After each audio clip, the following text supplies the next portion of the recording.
Hello and welcome to परीक्षा 247। I hope कि आप लोगों की प्रिपरेशन बहुत अच्छी चल रही होगी। आप लोग रेगुलर पढ़ाई और रिवीजन कर रहे होंगे, साथ में टेस्ट पेपर्स भी प्रैक्टिस कर रहे होंगे। देखिए, इस एग्जाम में रिवीजन जो है वो की है सक्सेस होने की। ठीक है, तो आप इस चीज का ध्यान रखेंगे कि जो भी चीजें आप पढ़ रहे हैं उनका रिवीजन जो है आप रेगुलर करें, है ना। उसके अलावा देखिए, एक चीज कहना चाहूंगा कि कुछ टॉपिक्स ऐसे होते हैं जहां से एग्जाम में आपको रेगुलर क्वेश्चंस नहीं मिलते हैं, बट किसी पर्टिकुलर ईयर में जैसे इलेक्शंस हुए हैं या फिर इलेक्शन से रिलेटेड कोई मेजर न्यूज बनी है, तो वहां से क्वेश्चंस आप एक्सपेक्ट कर सकते हैं।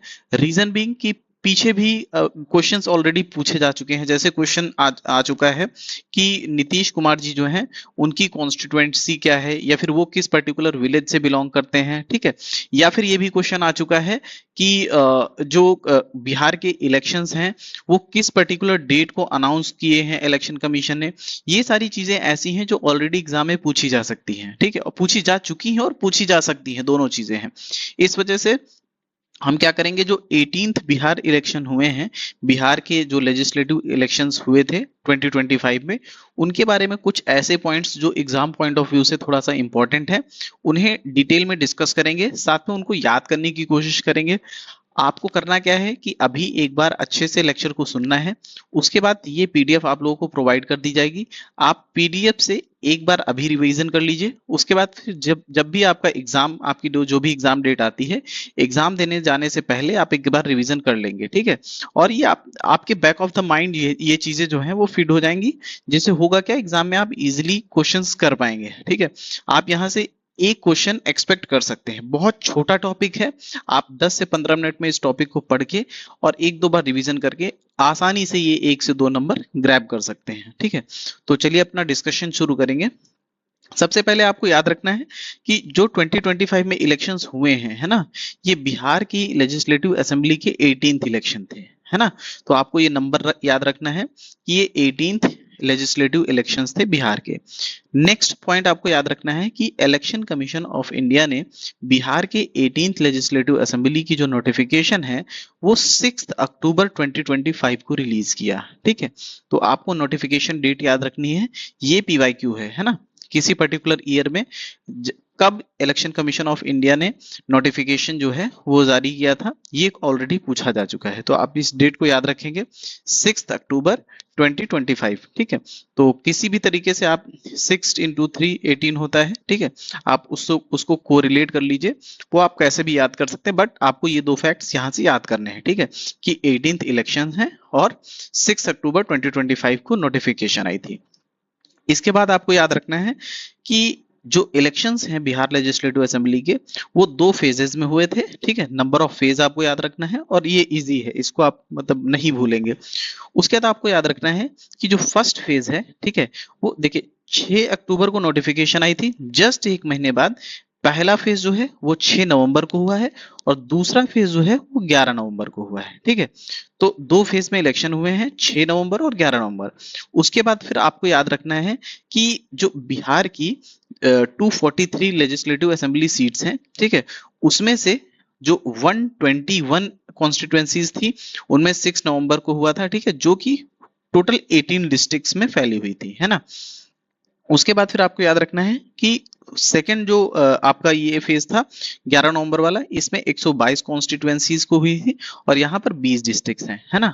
और अगर वोटिंग परसेंटेज की बात करें, देखिए पहले में सीट्स भी कम है, 121 है ना, नंबर ऑफ डिस्ट्रिक्ट भी कम है, 18 है, और वोटिंग परसेंटेज भी कम है। ठीक है, 65% वोटिंग है। इसी तरीके हम जब सेकंड जो है फेज उसकी बात करेंगे, तो 122 कॉन्स्टिट्युएंसीज हैं, साथ में 20 डिस्ट्रिक्ट्स हैं, उसके अलावा 68% वोटिंग है। ठीक है, तो यहाँ पर सारे नंबर्स आपको जो है वो फर्स्ट फेज से बढ़े हुए मिलेंगे। ठीक है, तो आप यहाँ से याद रखेंगे, ये आप 1 से 2 बार पढ़ेंगे, आपको चीजें याद हो जाएंगी। ठीक है, इसमें कोई रॉकेट साइंस नहीं है। इसके अलावा क्या होता है कि 11 नवंबर को जब सेकेंड फेज हो जाता है, ठीक है, 2 दिन के बाद 14 नवंबर को इलेक्शंस का रिजल्ट आता है। ठीक है, 14 नवंबर को काउंटिंग होती है। उसके बाद फिर क्या होता है कि नंबर ऑफ वोटर्स वोटेड, ठीक है, कि कितने पर्सन लोग कितने पर्सन्स ने, कितने वोटर्स ने इसमें वोट किया है, ठीक है। तो वो है 74.5 मिलियन वोटर्स, ठीक है। आपको ये नंबर याद रखना है, नंबर हो सकता है पूछा जा सकता है, ठीक है। उसके अलावा ओवरऑल वोटर टर्नआउट क्या था, ठीक है। तो ऑब्वियसली इन दोनों का एवरेज लिया जाएगा, है ना। तो इनका एवरेज आएगा 66.91, ठीक है। आप ये डेटा याद रखें ना रखें, बट आपको ये डेटा याद रखना मस्ट है कि बिहार के जो 18th लेजिस्लेटिव असेंबली के जो इलेक्शंस हुए थे उसमें वोटर टर्नआउट टोटल जो था वो था 66.91। और इसमें भी आपको याद रखना है कि मेल का जो नंबर ऑफ वोटर्स थे वो ओवरऑल 62.8% थे, फीमेल के वोटर्स की जो नंबर्स थी वो 71.6% थी, ठीक है। तो यहां से आप देख सकते हैं कि फीमेल वोटर्स जो थी वो बिहार के इलेक्शन से बहुत बढ़ चढ़ के इन्होंने पार्टिसिपेट किया था, ठीक है। इसके अलावा आपने देखा कि 121, 122, ठीक है, ये कॉन्स्टिट्यूएंसीज के इलेक्शंस हुए थे फेज 1 एंड फेज 2 में। तो यहां से आप देख सकते हैं कि टोटल नंबर ऑफ सीट्स जो हैं बिहार लेजिस्लेटिव असेंबली में वो है 243, ठीक है। 243 सीट्स हैं बिहार की लेजिस्लेटिव असेंबली में। आपको ये भी पता होना चाहिए कि दो हाउसेज हैं, लेजिस्लेटिव असेंबली, लेजिस्लेटिव काउंसिल, ठीक है। जो लेजिस्लेटिव असेंबली होती है ये लोअर हाउस होता है, लेजिस्लेटिव काउंसिल जो है ये अपर हाउस होता है ना। अब देखिए इलेक्शंस रिजल्ट का, आप देखिए जो एनडीए है, ठीक है, नेशनल डेमोक्रेटिक अलायंस, जिसमें बीजेपी और नीतीश जी की पार्टी है, दोनों लोगों ने जो मिल के चुनाव लड़ा था, ठीक है, उन लोगों को, उनके गठबंधन को 202 सीट्स आती हैं टोटल, है ना। उसके साथ में जो महागठबंधन है जिसमें कांग्रेस और लालू जी की पार्टी, ये सारी पार्टियां आती हैं, उसमें उन लोगों का टोटल केवल 35 सीट्स मिली थी। और अदर जो इंडिपेंडेंट्स थे उसको, उन लोगों को 6 सीट्स मिली थी। साथ में देखिए, आपको पहली बात तो ये दो डेटा याद रखने हैं। उसके बाद फिर ये डेटा इंपॉर्टेंट है कि number of female candidates who won in Bihar legislative assembly, that is 29, ठीक है। तो टोटल 29 विमेन्स गॉट इलेक्टेड इन बिहार लेजिस्लेटिव असेंबली, ये आपको बहुत अच्छे से याद रखना है।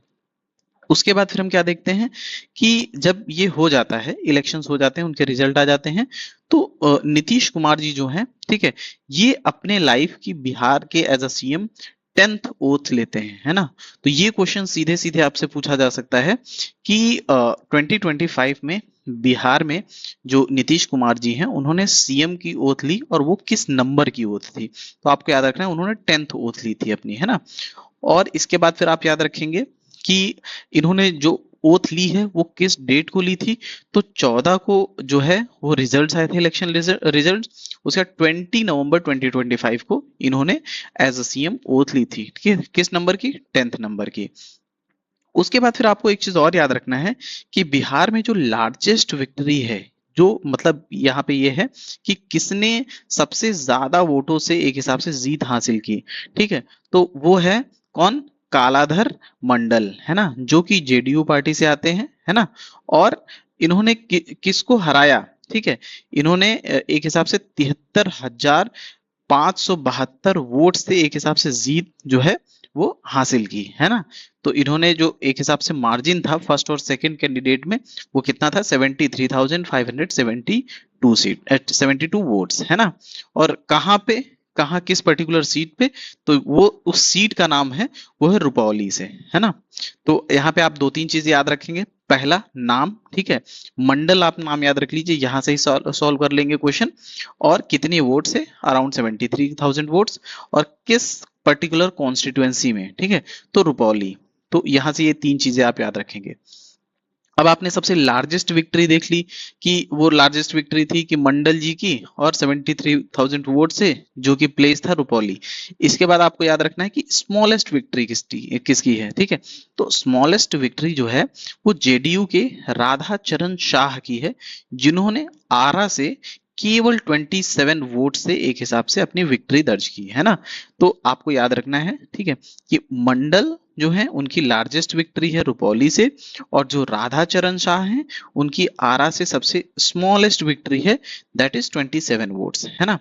अब बिहार में जितने भी 243 लेजिस्लेटिव असेंबली के मेंबर्स जो हैं इलेक्ट हुए हैं, उसमें सबसे यंगेस्ट कौन है? ठीक है, तो ये आप याद रखेंगे, बहुत फेमस हैं। ठीक है, मैथिली ठाकुर जो हैं सिंगर, वो अलीनगर से सबसे यंगेस्ट एमएलए जो हैं इलेक्ट हुई हैं बिहार की लेजिस्लेटिव असेंबली में।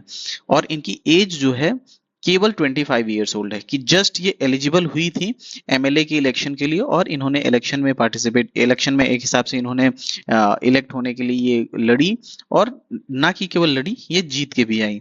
ठीक है, जो कि बहुत अच्छी बात है। विमेन्स का रिप्रेजेंटेशन होना चाहिए। देखिए, जो विमेन है उनकी अपलिफ्टमेंट में अगर कोई सबसे ज्यादा कंट्रीब्यूट कर सकता है तो विमेन्स ही कर सकती हैं। और आप देखिए विमेन का पार्टिसिपेशन अभी भी कितना कम है ना? तो प्रमोट करना चाहिए इस चीज को। उसके बाद फिर हम देखेंगे कि ओल्डेस्ट एमएलए कौन है। हम लोगों ने यंगेस्ट देखा कि मैथिली ठाकुर हैं जो कि 25 ईयर्स की हैं। उसके बाद ओल्डेस्ट की बात करें तो दो लोग हैं बिहार लेजिस्लेटिव असेंबली में जो कि इलेक्ट होके आए, और उनकी एज 79 ईयर्स है। पहले जो हैं हरि नारायण, और दूसरे जो हैं विजेंद्र यादव। ठीक है, हरि नारायण और विजेंद्र यादव दो लोग हैं जिनकी एज जो है 79 ईयर्स है।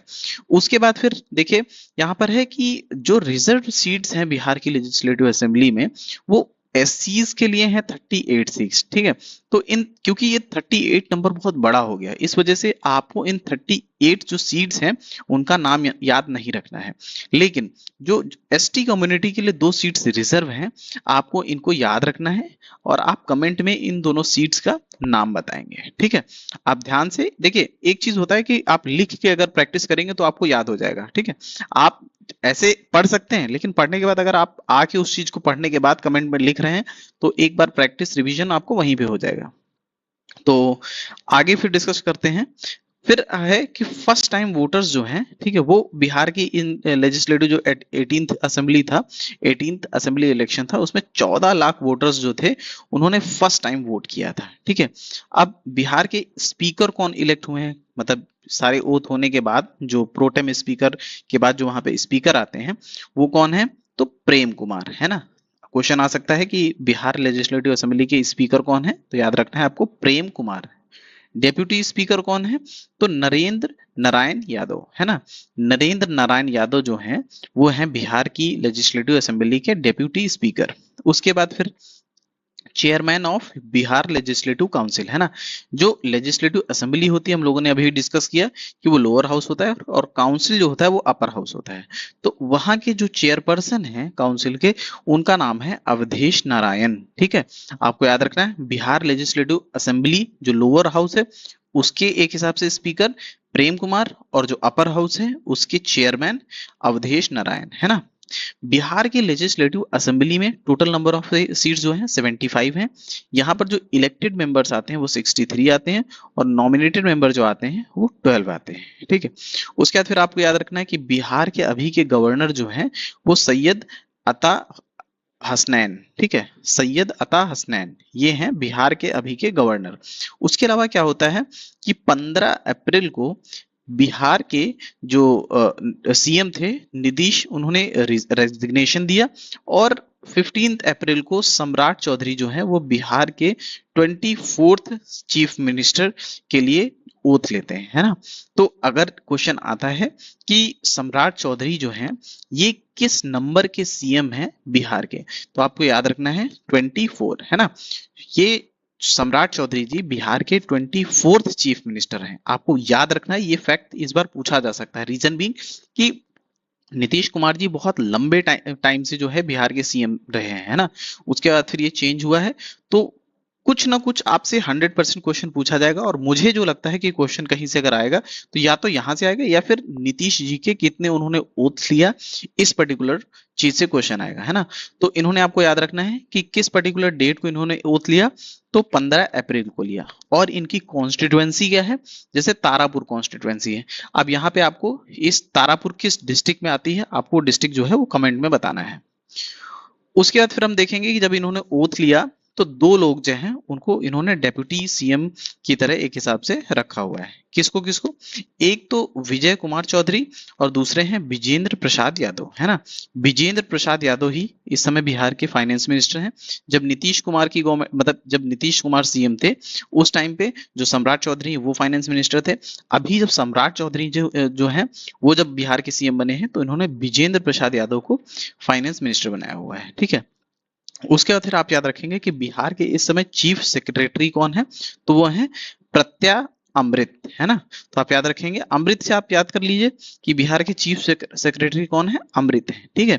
और इस समय बिहार की जो हाई कोर्ट है जो कि पटना में है, ठीक है, उसके जो चीफ जस्टिस हैं वो कौन है, वो है संगम कुमार साहू, ठीक है। संगम कुमार साहू जो है वो इस समय बिहार की जो हाई कोर्ट है जो कि पटना में लोकेटेड है उसके चीफ जस्टिस हैं, है ना।